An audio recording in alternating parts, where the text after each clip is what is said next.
I was 90% sure I was about to die, get fired, or accidentally spark an international crime incident. None of these options were ideal. But honestly, at this point in my life, I wasn't sure which one would be worse. My name is Tessa Hart, 25 years old, professional overthinker, part-time disaster, and full-time assistant at Marrow Imports, which is definitely not as legitimate as the company website claims. I don't get paid enough to question things, so I try not to. But today, the universe decided to test me. I burst out of the side doors of the downtown plaza, sunlight exploding across the pavement like God turned the brightness up to max. In my hands, clutched so tightly my knuckles had gone white, was a heavy black briefcase. A briefcase that did not belong to me. A briefcase that had accidentally popped open when I tripped over a poorly placed ficus in the office hallway. A briefcase that contained something shiny, silver, and extremely not legal. Behind me, the thunderous footsteps of my supervisor pounded like an oncoming stampede. "Tessa," he bellowed, his voice echoing across the plaza. "Stop running." I did not stop running. "I swear this wasn't my fault," I yelled over my shoulder. Gravity committed the crime. People stared as I dodged a businessman, swerved around a stroller, apologized to a tourist I elbowed, and narrowly avoided face-planting into a fountain. My heart hammered in my chest, and every slap of my sneakers against the concrete reminded me that my cardio was powered by iced coffee and raw panic. My supervisor, Brent, was gaining on me. Brent was the kind of man who looked like he'd been carved from stale cafeteria bread dry, stiff, and permanently angry, and now he was shouting about execution-level mistakes, which I really hoped was an exaggeration. "Tessa," he gasped, close enough that I could hear the wheeze in his lungs. "You stop right now, I can't," I shrieked. "I'm too young and underpaid to die." I cut across the plaza and darted between two rows of parked cars, hoping to lose him. The sun was merciless, hitting the windshield glass like flashes of pure heat. My heel slipped, my balance wobbled, and I almost ate asphalt before catching myself with one desperate lunge forward. And then I collided with something solid, something tall, something that did not move an inch when my entire body crashed into it. My chin smacked against a very expensive suit jacket, and the briefcase flew from my hands, clattering against the ground. For a moment I just reeled, dizzy, as the world stopped spinning and I looked up, and up, and up. The man towering over me looked like he'd walked straight out of a magazine advertisement titled, "Danger Has a Face Now." His suit was charcoal grey, perfectly tailored, the fabric catching the light like it had been stitched by angels who owed him favours. His jawline could cut clouds, his eyes cool, pale, steel blue studied me with the detached interest of someone who could end economies before breakfast. He raised one eyebrow.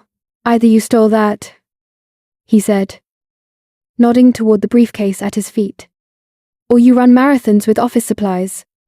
My mouth opened, but instead of words, I produced a sound that could only be described as a distressed guinea pig squeak. He waited, patiently, too patiently. I didn't steal it. I finally blurted, "I found it." "Well?" Technically, I dropped it, on accident, and then it fell open, and then behind me, Brent stumbled into view, panting like he had sprinted through a war zone. There, Brent pointed at me like an enraged scarecrow. "She took the boss's case, she opened it, but he didn't finish the sentence. He didn't have to, because the moment he saw the tall stranger in front of me, Brent's face drained of colour so fast you could have mistaken him for a fainting Victorian lady. The stranger didn't look away from me, but his expression sharpened slightly, just enough to give me the impression that he recognised something dangerous. His men, who I hadn't even noticed standing a few feet away, moved subtly, like shadows tightening around him. Their gazes flicked to the briefcase. One of them muttered under his breath, "That's Rossetti's case." Rossetti. As in the Mafia family my company definitely wasn't involved with. Fantastic. The stranger's eyes returned to mine. Colder now. Assessing. Calculating something I couldn't begin to understand. Brent lunged toward me. "Give me the case." Tessa, before he could touch me. The stranger stepped in front of me with effortless precision, smooth, calm, lethal. "She stays with me," he said. His voice was low enough to be mistaken for softness. But it wasn't soft. It was a warning wrapped in velvet. He blinked. "I do," Brent sputtered. "Tessa. She works for Mr. Rossetti. She belongs, no." The man cut in. "She does not."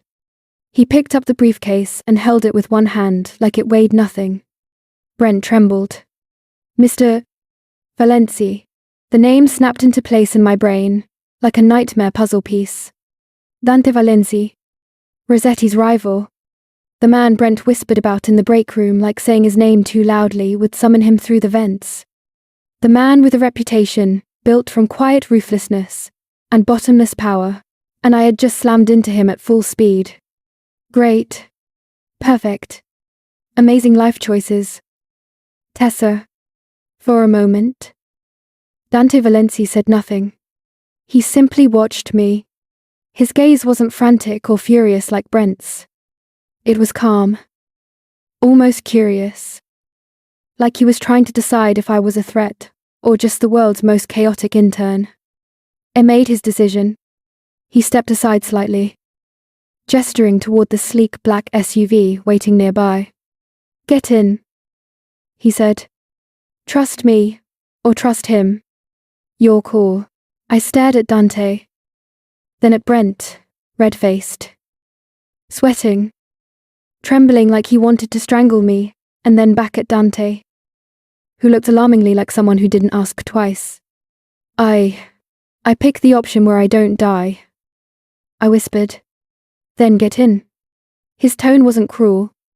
It wasn't even impatient. It was simply final. My legs moved before my brain caught up, carrying me toward the SUV. I climbed inside, breath ragged, heart battering my ribs. The air smelled expensive leather, cedar, something sharp and clean. Dante stepped in after me, closing the door with a soft click that somehow sounded more dangerous than Brent's entire tantrum. As the SUV pulled away, Brent's voice faded behind us, screaming my name like it was both a threat and a prayer. I sank against the seat, gripping the door handle so tightly my fingers ached. Dante glanced at me.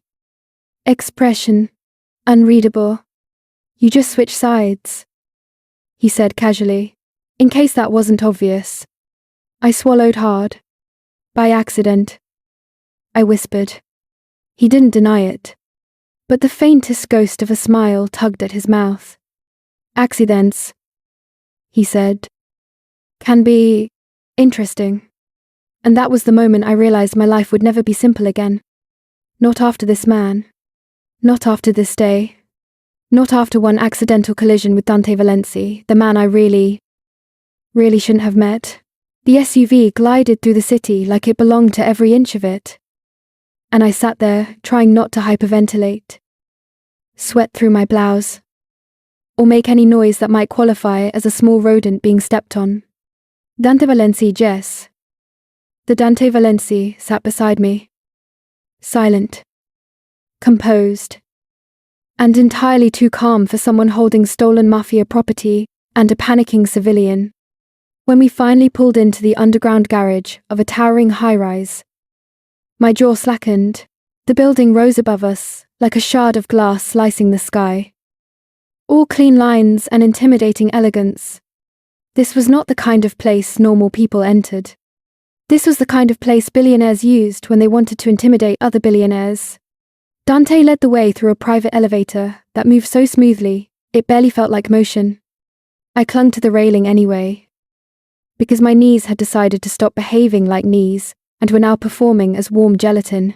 The doors opened into what I could only describe as a cathedral, disguised as an office. White marble floors, soft golden lights, walls of glass revealing the city stretched out like a glittering map. Every piece of furniture looked untouchable clean. Sculptural, probably worth more than my yearly salary. I felt like a raccoon that had wandered into a luxury furniture store by mistake. I don't belong here, I whispered before I could stop myself. Dante glanced back at me, his expression unreadable, but faintly amused. That's obvious. Wow, I muttered. Thank you for the emotional support. I wasn't trying to comfort you. He walked deeper inside, shrugging off his suit jacket with effortless grace. It was simply an observation. Well, I said, marching after him, because fear had always made me sarcastic. Your observation is rude. Something shifted in his eyes. A spark quick, sharp, almost like curiosity. He wasn't used to being talked back to. Definitely not by a clumsy office girl who tripped into his orbit by accident. You joke when you're scared, he said. Is that not obvious? It is, he replied, lips twitching. But it's also strangely entertaining. That word entertaining shouldn't have made my stomach flutter. But apparently, my body had stopped taking logical instructions. He set the briefcase on a glossy desk. The metal clasps glinted under the sunlight, pouring through the glass wall. My heart thumped painfully when he opened it, revealing the small silver device I had seen roll across the office floor earlier. It didn't look like much. A flat, cold, palm-sized piece of tech sealed in a protective shell. But Dante's expression tightened. What is it? I asked, my voice barely above a whisper. Trouble, he said simply. The kind my rival does not want exposed. My breath caught. Why would something like that be in my office? You work for Rossetti, Dante said. You tell me. No, I said quickly.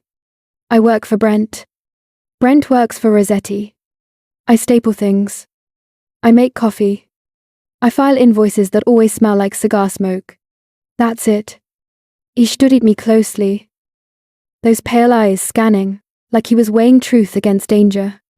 I stood there, clutching my hands together, wishing I looked even 1% more competent. Finally, he said, you don't look like a criminal.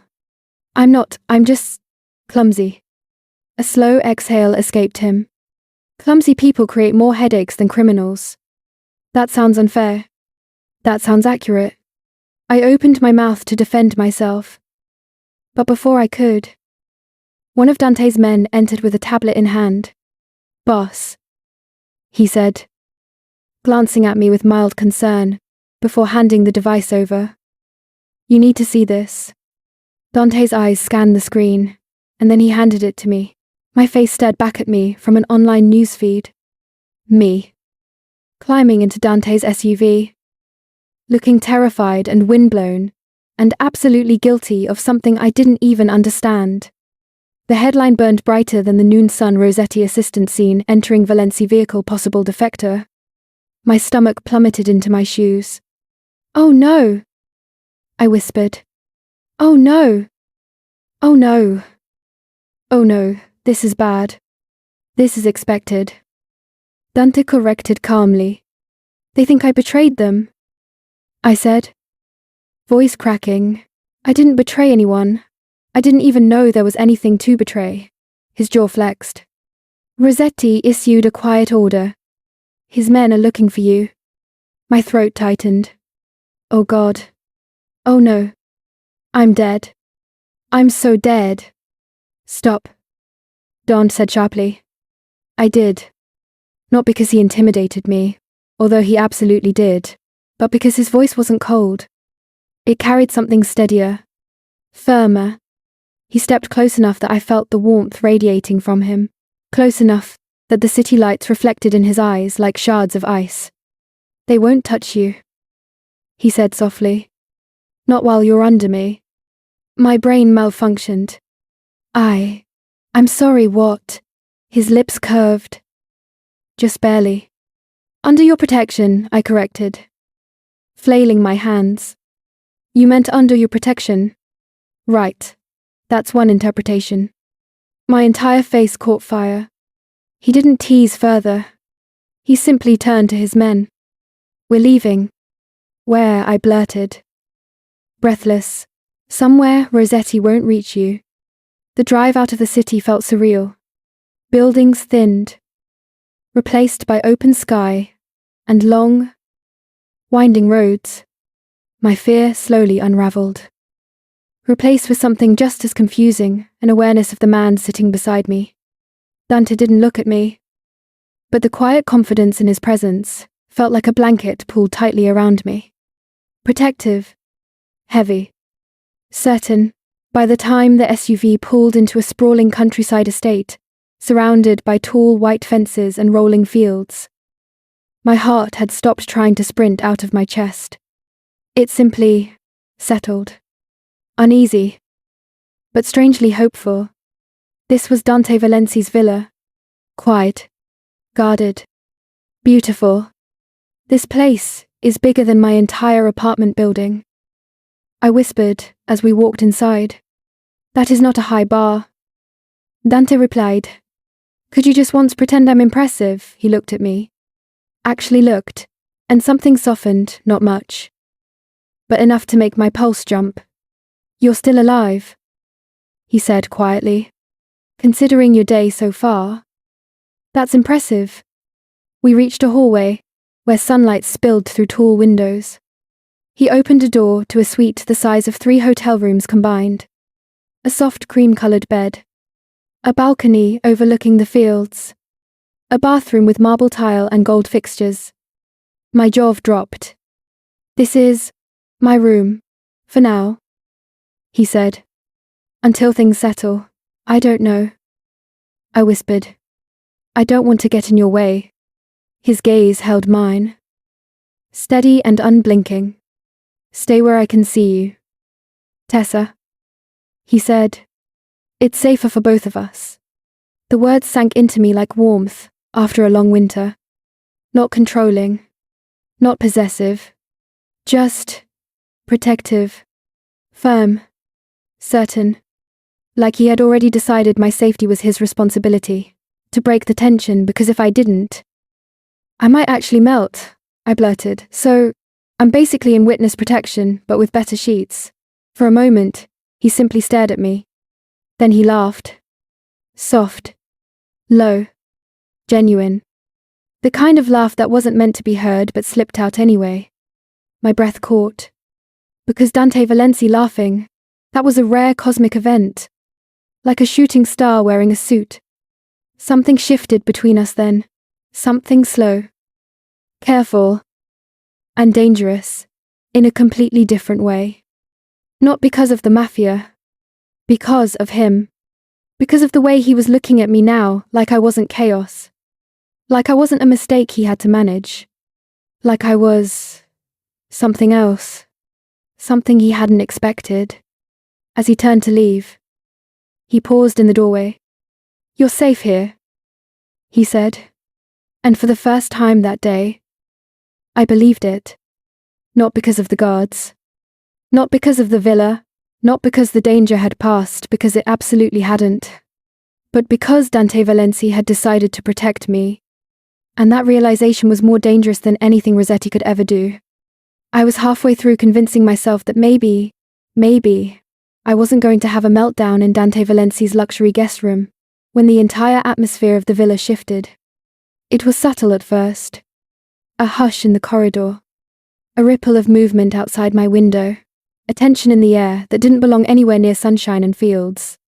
Then everything snapped into focus. Voices outside. The crunch of tires on gravel.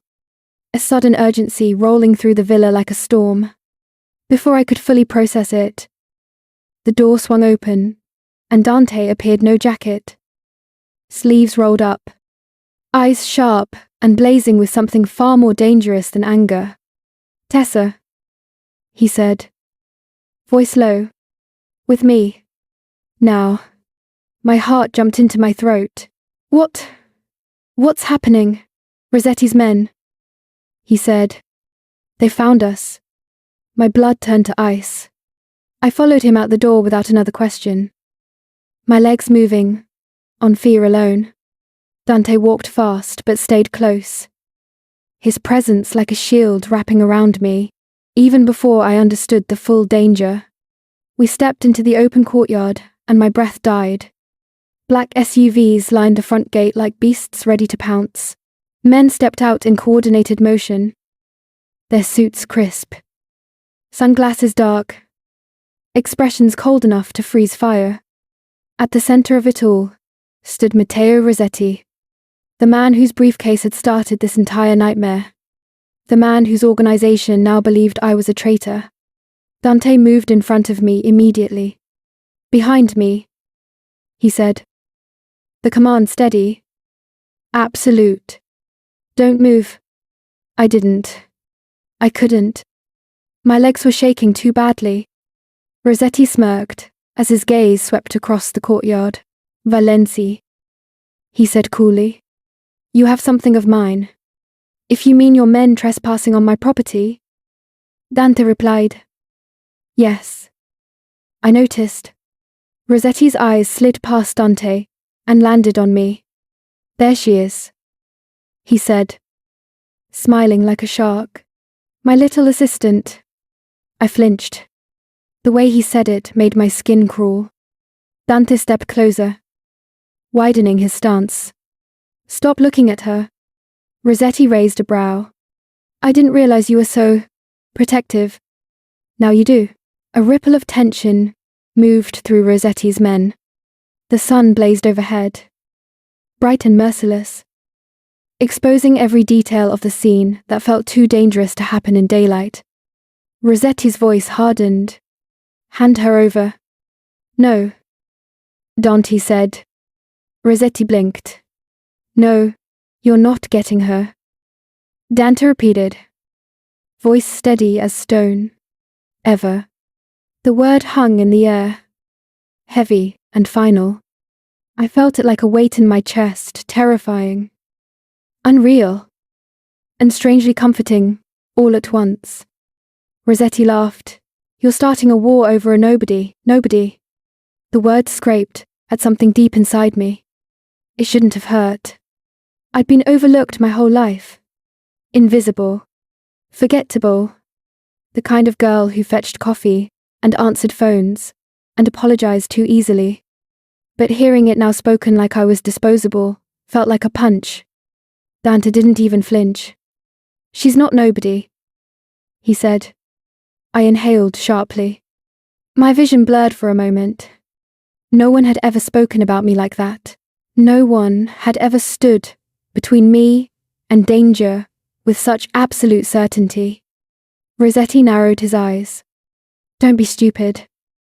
Valenzi. Give me the girl." And we walk away. Dante reached into his pocket and pulled out the silver device, the one I had accidentally discovered. With one sharp flick of his wrist, he tossed it onto the ground between them. It landed with a dull clatter. "There," he said. "Take what you came for." Rossetti stared at it. His men stiffened. Dante's voice deepened. "But she stays with me." Silence cut through the courtyard like a blade. My heart stuttered. My palms grew slick. I had never been a person someone fought for. I wasn't dramatic, or glamorous, or fierce. I was the girl who tripped on flat surfaces and apologized to furniture. But this man, this impossible, unreadable, dangerous man was choosing me, in front of his enemy. At the risk of everything. Something in Rossetti's expression shifted a realization. Quiet and grudging. He'd already lost. He lifted his chin and muttered, "Let's go." And just like that, he turned. His men followed, collected the device, and retreated to their vehicles. Engines roared. Tires kicked up dust. The SUVs rolled down the road until their gleaming black bodies disappeared into the sunlit distance. When the last sound faded, the world went eerily quiet. My adrenaline crashed so fast I swayed on my feet. Dante turned instantly, closing the distance between us in 2 strides. "Tessa," he said, voice gentle for the first time since the confrontation began. "Are you hurt?" I shook my head, trembling. "No. I think I forgot how to breathe." Relief flickered across his features. "Subtle but real. You were incredible," I whispered. The words slipped out without permission, but I didn't regret them. "So were you," he replied. "You stayed exactly where I told you. That's not hard to do when I'm terrified." His lips twitched. "Still, I meant what I said." The heat between us crackled like sunlight warming stone. He stepped even closer, until the space between us held nothing but a charged, unspoken truth. "You walked into my life by accident, Tessa," he murmured. "But I don't want you walking out." My breath hitched. The world blurred around him. The sky, the courtyard, the fields. All of it softened until he was the only solid thing left. I didn't realize he was touching my cheek until his thumb brushed my skin. Slow and warm. "Tell me to stop," he whispered. I couldn't. I wouldn't. "Don't." I breathed. He kissed me softly at first. A warm press of lips that felt more like a promise than a moment. Then deeper. Certain. Protective in a way that made my knees weaken and my fears melt like ice in the sun. When he finally drew back, I leaned into him, trying to steady my racing heart. "So," I said, shakily, attempting a smile. "I'm on your team now." His hand slid to the side of my face, thumb tracing the edge of my jaw with a tenderness that almost undid me. "You've been on my team since the moment you ran into me," he said. I swallowed hard, heat flooding my cheeks. "Pretty sure I crashed into you." "Same thing," he murmured, smiling for real soft, rare, and devastatingly beautiful. We started walking back toward the villa. His hand found the small of my back, warm and steady. The danger behind us, the future ahead of us uncertain, bright, and absolutely impossible to resist. And for the first time in my life, I didn't feel like a nobody. I felt chosen, protected, seen, wanted, and maybe, impossibly, I felt like I was exactly where I belonged. If you enjoyed this sunlit, dangerous, slow burn Mafia romance, do me a huge favor. Hit the like button if your heart was racing even half as fast as Tessa's. Comment your favorite moment, the kiss, the standoff, or the part where Dante casually started a war over her. Share this story with someone who loves protective alpha men and chaotic heroines. And subscribe so you never miss another episode of Bold Heroines, Dangerous Men, and Impossible Chemistry. Your support keeps these stories coming, and I can't wait to bring you the next one.